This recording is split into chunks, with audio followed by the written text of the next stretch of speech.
Mi nombre es Víctor Rodríguez, yo soy costarricense, actualmente soy miembro del Subcomité de Prevención de la Tortura de las Naciones Unidas y he sido designado a partir del año entrante para ser miembro experto independiente del Comité de Derechos Humanos de las Naciones Unidas. He tenido el honor y el gusto de trabajar en Colombia muchos años como consultor en distintos proyectos, especialmente con capacitación a policías, a Fuerzas Armadas, al Poder Judicial.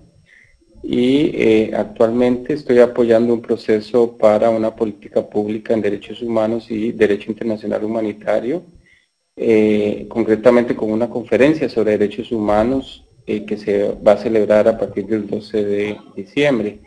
Ser tutor de todas y todos ustedes durante estas 2 semanas que va a durar este curso, para mí es un gran honor, porque yo he venido trabajando en la metodología de autoformación y en línea desde hace varios años, desde el Instituto Interamericano de Derechos Humanos. Este curso en línea por tutoría implica pues, ventajas y desventajas. Una manera de compensar la desventaja de no estar físicamente allá es que eso se podría compensar eventualmente con este tipo de charlas o de conversaciones o de trabajo interactivo, y a la larga la interacción a partir de la utilización de estas herramientas implica que si ustedes realmente hacen un uso adecuado, usan los tiempos, hacen las lecturas previas, cumplen con las tareas, se hace chateo, se conversa, se usan los foros. Creemos que podemos sacarle una oportunidad más interesante que a un curso presencial. Además, son cursos donde tiene que haber más dedicación que en un curso presencial, porque aquí se necesita fundamentalmente trabajo, investigación, cumplimiento de tareas, etc. Si estamos todos claros con estas reglas, con estos procedimientos, yo creo que podemos generar un proceso constructivo de saberes. ¿Esto qué quiere decir? Que aquí la parte activa no es el profesor, no voy a ser yo, no voy a dar clase magistral, sino que van a ser ustedes, a partir de las dinámicas que puedan generarse, las preguntas, las tareas, las asignaciones que están documentadas como parte de este curso. La creación del Estado, como lo entendemos ahora, implicó un pacto social para darle protección a las personas, a los ciudadanos como usted y como yo, y que en caso de sufrir alguna vejación, algún delito, algo que nos pudiera afectar nuestra propiedad, nuestra vida, pudiera activarse mecanismos de protección, de prevención en primer lugar y después de protección. Y ahí es donde entra el tema de la seguridad y la función policial. La función policial es para darnos protección, pero no solo reactiva, no solo cuando ya se ha cometido el delito, sino para prevenirlo. El Estado existe para dar seguridad. Se instituye sobre una doctrina policial que tiene que ver con honor, que tiene que ver con el uniforme, que tiene que ver con servicio, que tiene que ver con una serie de principios básicos como una función vital del Estado, donde no solo debe haber vocación en la medida de lo posible, sino también un compromiso. Ese compromiso tiene que ver con el cumplimiento de la ley. Por eso es que a los agentes policiales se les llama funcionarios encargados de cumplir con la ley. Pero para cumplir con la ley hay que tener mucho poder. Es la posibilidad de utilizar la fuerza moderada o adecuada en circunstancias específicas. Es la oportunidad de preguntarle a una persona sobre sus datos, etc. Es la posibilidad de aprender por la comisión de un delito. Desde esa perspectiva, la función policial tiene que cumplir con ciertos requisitos. Uno es el principio de legalidad, es decir, cómo cumplir con la protección de los derechos humanos a partir de entender que la función policial y los derechos humanos no son enemigos, no son opuestos, todo lo contrario. Hay una creencia o había una creencia de que la función policial, cuando empezaba a operar el sistema de derechos humanos de protección, se le veía como una camisa de fuerza a la función policial. Yo creo que lo primero que hay que quitarse de la idea, de esa mente, es que es al revés.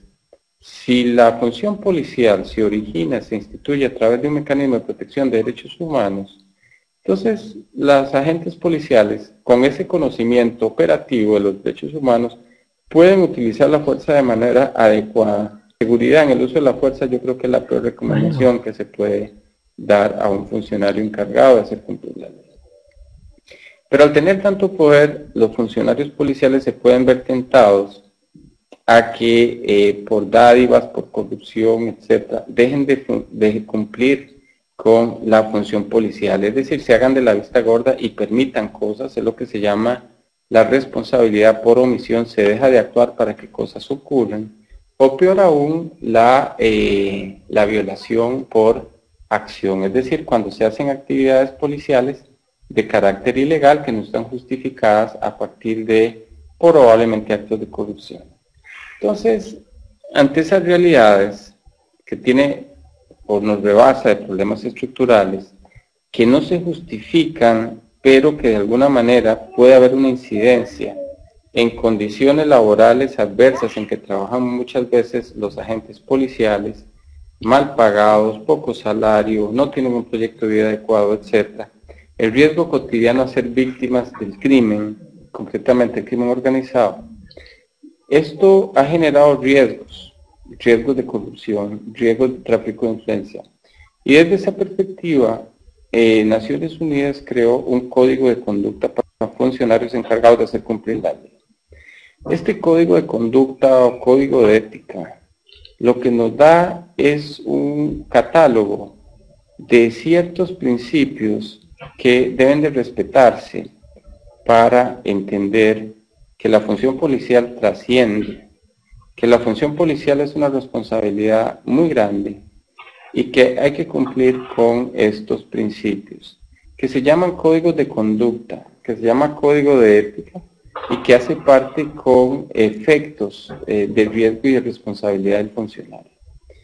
Ustedes van a ver en el marco de este curso en línea un video que se les facilita en el marco de estas consultas, donde está explicado con algunos ejemplos muy interesantes cómo funciona este código de conducta para funcionarios encargados de hacer cumplir la ley. Pero este es un tema que no pasa solo por código de conducta, códigos de ética, sino que tiene que ver con la responsabilidad del agente policial por actos delictivos o por violaciones de derechos humanos. Desde esa perspectiva, las policías han creado hacia el interno lo que se llaman las inspectorías policiales, o muchas veces mal llamada asuntos internos, oficina de asuntos internos. Es un poco, tiene que ver con el régimen disciplinario policial. Pero el régimen disciplinario policial no pasa únicamente por llamar la atención, una sanción disciplinaria en policía por mala actuación o incorrecta actuación, sino que la responsabilidad debe ir más allá. Entonces, este fuero policial no puede servir para la impunidad. Este fuero policial implica que si una persona comete un delito, una falta, un uso o abuso de la fuerza, se va a ser sometido a un expediente, una investigación que puede ser de diferentes vías. Penal si es un delito, pero también una sanción administrativa en el fuero policial. Y para eso está la inspectoría. Son sanciones distintas. La penal implica una pena, como ustedes saben, y la sanción del fuero policial puede implicar un tipo de sanción disciplinaria, como por ejemplo una suspensión o cualquier otro tipo de decisión que esté debidamente tipificada en un código o una legislación. Colombia tiene esa legislación en materia de ética, valores, principios. Y desde esa perspectiva, en este curso vamos a trabajar en el entendimiento de que la inspección policial no debe verse tampoco, como habíamos dicho, como una camisa de fuerza, sino como una oportunidad para mejorar los estándares y los lineamientos de un servicio público que debe ser ajeno a la corrupción o al tráfico de influencias. Nosotros vamos a leer a lo largo de este curso algunos instrumentos que tienen que ver con ética. Por ejemplo, el sistema interamericano tiene una convención interamericana contra la corrupción que va a ser un insumo importante, aplicado a la función policial. Pero también vamos a ver toda la normativa que existe en reglamentos, buenas prácticas en Colombia para prevenir actos de corrupción desde la función policial. Asimismo, vamos a tratar de identificar cuáles son los riesgos que pueden generar que los funcionarios policiales caigan en la tentación, por llamarlo de alguna manera, por condiciones particulares de trasiego de información confidencial, de actuación pronta y de una serie de circunstancias que se pueden prestar para corromper. Ya decíamos que los principales problemas de corrupción, aunque no son equivalentes siempre y necesariamente por la mala paga en los servicios, sino también a otros factores, nos vamos a encontrar con que valores y ética no hay que circunscribirlo a lo abstracto, sino que hay que calificar las conductas corruptas y sancionarlas adecuadamente para combatir la impunidad. Estamos hablando de la comisión de un delito, estamos hablando de sanciones disciplinarias. Ahora, es muy importante que dentro de este marco de la inspectoría policial, asuntos internos, etc., haya un debido proceso también.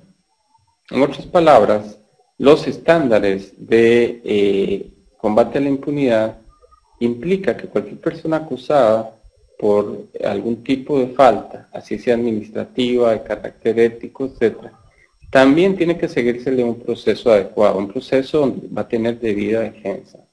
Nosotros vamos a ver todo el mapa de ruta de los riesgos que pueden sufrir las personas víctimas, digamos, de abusos policiales. Normalmente, la mayoría de las violaciones en contravención de la ética tiene que ver precisamente con el esquema de una cultura histórica, una cultura institucional, donde de alguna u otra manera los actos corruptos han servido para redondearse, entre comillas, un salario deficiente. Y esto no quiere decir que aumentando los salarios de los funcionarios policiales se va a evitar la cultura, porque la corrupción, porque esto va por otro lado, pero sí implica que es importante que los funcionarios policiales también tengan un proyecto de vida, que tengan condiciones de salario adecuadas, de seguridad. Desde esa perspectiva, nosotros somos del criterio de que no podemos hablar únicamente de sanciones disciplinarias si no entendemos como un todo que debe existir también un esquema de protección, de seguridad para los propios agentes policiales. Teniendo claro eso, todo el esquema de protección para las víctimas de delito implica que ante una falta, una contravención, un problema de ética policial, se debe activar un mecanismo interno de protección y no solo utilizar el sistema penal. Desde esa perspectiva, todos los usuarios del sistema debieran tener la protección adecuada para poder acusar, para poder investigar sin tener represión de ningún tipo de parte de los agentes policiales denunciados. En este curso vamos a construir, como les decía, oportunidades para entender de una manera más institucionalizada cuáles son esos mecanismos, cuáles son los debidos procesos que hay que seguir, cuáles son las garantías procesales para investigar y combatir la impunidad por actos de corrupción, por faltas a la ética. Yo creo que Colombia, trabajando el esquema de un cambio de cultura para entender la función policial como una vocación de servicio con responsabilidad, podríamos decir que la función policial juega uno de los papeles más destacados en el marco del Estado de Derecho. Una policía que es respetada, que se da a respetar, es el bastión del Estado de Derecho. Yo quisiera que con esa visión pudiéramos leer los diferentes capítulos, las diferentes lecturas que hemos hecho o redactado con mucho cariño, pero también con mucha dedicación, para que ustedes realmente aprovechen esta oportunidad en el fortalecimiento de las capacidades policiales en Colombia. Muchísimas gracias, mucha suerte y nos estamos viendo en línea.